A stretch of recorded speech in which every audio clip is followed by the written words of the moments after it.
Hey guys, CJ here from Elevated Systems. Today we're journeying through time and into the future with the DeepCool CH160 Mini-ITX case. Remember the days when going to a LAN party meant hauling a massive desktop PC across town? Well, times have changed. High-speed internet may have reduced the need for traditional LAN gatherings, but for those extroverts who still love filling a living room with friends for some digital gaming chaos, it's time to retire the old Cooler Master half XP. Enter the CH160, a compact powerhouse that sports a handy top handle, making moving your PC as straightforward as carrying a lunchbox. Stick with us as we dive into its specs, build quality, and our personal building experience. We'll also explore thermal and noise level tests to truly assess its performance. Let's find out if the DeepCool CH160 can elevate your gaming escapades to be as portable as they are thrilling without denting your wallet. Let's kick things off with the standard spec rundown. The DeepCool CH160 measures 336 millimeters in depth, 200 millimeters in width, and 283 millimeters in height. This compact case is ready for Mini-ITX motherboards and can accommodate CPU tower coolers up to 172 millimeters high. It supports graphics cards up to 305 millimeters with an SFX power supply or 230 millimeters with an ATX PSU. Out of the box, the CH160 doesn't include any fans, but it has space for a single rear-mounted 120mm fan. Additionally, it can fit two 120mm fans on the top and a single 120mm fan at the front if an SFX power supply is used. Alternatively, the front bracket can be used to hold a single 3.5-inch or 2.5-inch storage drive. The case supports an ATX power supply with a maximum length of 140 millimeters mounted in the front, or an SFX or SFXL PSU mounted in the front or on the side. The front I/O panel features an LED ringed power button, a headset jack, two 5 gigabit Type A ports, and a Type C port with up to 20 gigabits of throughput. At the back, you'll find 3 replaceable PCIe expansion slots for graphics cards up to 65 millimeters thick. At the time of filming, the DeepCool CH160 has a retail cost of just $65 US. Now, portability is a big deal with the CH160, so let's talk about materials and build quality. The internal chassis and outer panels are crafted from 1mm cold rolled steel. Over on the left side, there's a 3mm tempered glass panel. The left, right, and top panels are all neatly secured with countersunk screws, making them flush with the case's surface. For ventilation, the front, top, and bottom panels feature a 4mm square pattern, all backed by fully removable mesh filters. And to top it all off, there's a 200mm ABS handle firmly attached to the top for easy carrying. The overall build quality of the CH160 is solid. The cold rolled steel ensures robust structural integrity while managing to keep the case light enough for hassle-free transport.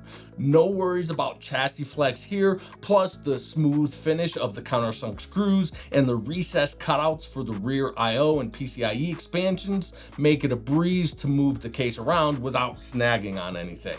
Unfortunately, this is somewhat negated by the pigtail power cord sticking out of the back of the case. I do have a small gripe.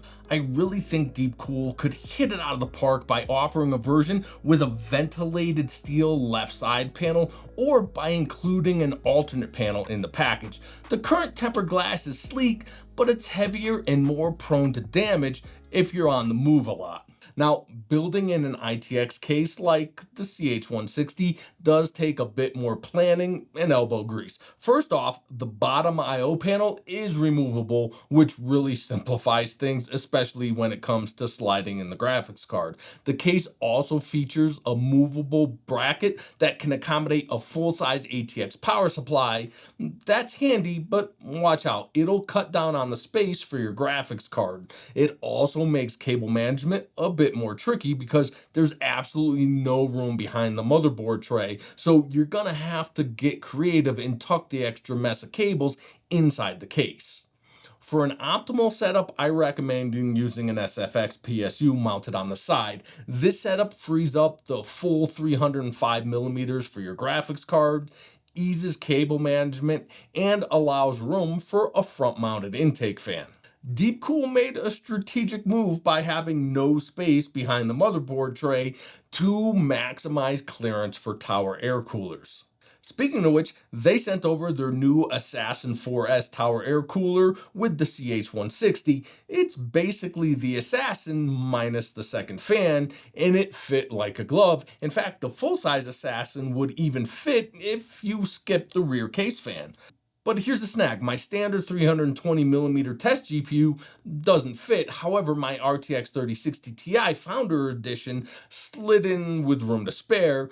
Even the beefy RTX 4090 Founder Edition, measuring 304mm long, 61mm thick, and 137mm tall, just fits. It's like DeepCool planned it or something. I managed to connect all my front panel I/O cables before installing the GPU and then secured the I/O panel back. I was also able to route power and fan cables neatly above the air cooler. Being able to completely remove the top panel was crucial here. As for the excess cable slack, I stashed it in the front of the case with a few zip ties without significantly blocking airflow from the front fan. However, careful planning is essential. I later discovered the ARGB motherboard connector is buried behind this pile of cables and decided to just skip the RGB this time rather than dismantle my neat cable setup. That was the only real hiccup, and frankly, it was on me. A few more tips for planning your build in the CH160. Although the top of the case supports two 100mm fans, with a tower cooler installed, only the front position is available. And since you want your top fans to exhaust because, well, heat rises, placing an exhaust fan directly in front of the air cooler intake isn't a great idea. In my setup, I installed a front fan for intake and a rear fan for exhaust to maximize front to back airflow.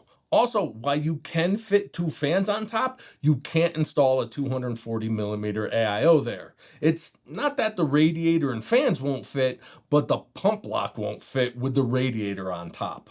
If you're set on liquid cooling, you might fit a 120mm AIO at the front top or at the front of the case. I didn't test this myself because, well, I don't have any 120mm AIOs, as I've never found them to outperform a good tower air cooler. But if anyone has tried a 120mm AIO in the CH160, drop a comment and let us know how it went.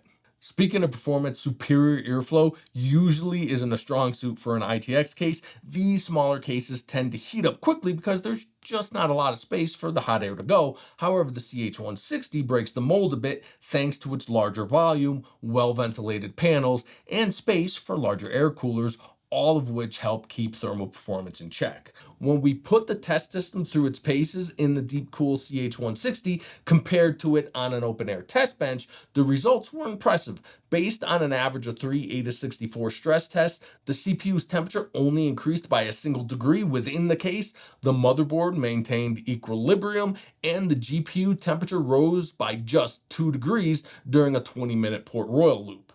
Now, compact cases usually struggle with airflow, and the harder the cooling system has to work, the noisier it gets, but this wasn't the case with this case. At full load, my system was relatively quiet, registering just 49 decibels. The open airflow focused design of the CH160 means the cooling system doesn't have to work overtime.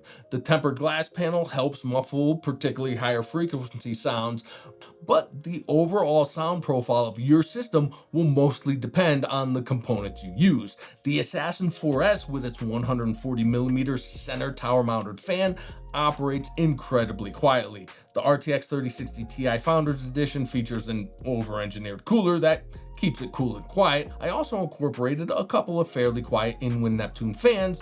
All this led to a system that was not only cool, but also whisper quiet. I think the final performance test is portability and how well the handle holds up. The total weight of my test system, including the case, comes to just over 12 pounds, and the handle shows no signs of giving way. It's flexible yet sturdy. I don't foresee any issues with lugging this PC around by the handle for regular LAN party excursions. So while there are definitely smaller and more portable ITX cases out there, I think the balance between size, airflow, and portability in the CH160 is just about perfect. And let's talk value. With a super competitive price tag, the CH160 stands out. There are quite a few portable ITX cases on the market, but nothing really hits the mark at this price point of just $65. It makes the CH160 a great choice if you're looking for a blend of form, function, and affordability. And that's a wrap on this one, guys. Small case, short review, but we've covered a lot. We dove into its compact yet versatile design, impressive build quality, and flexible building options.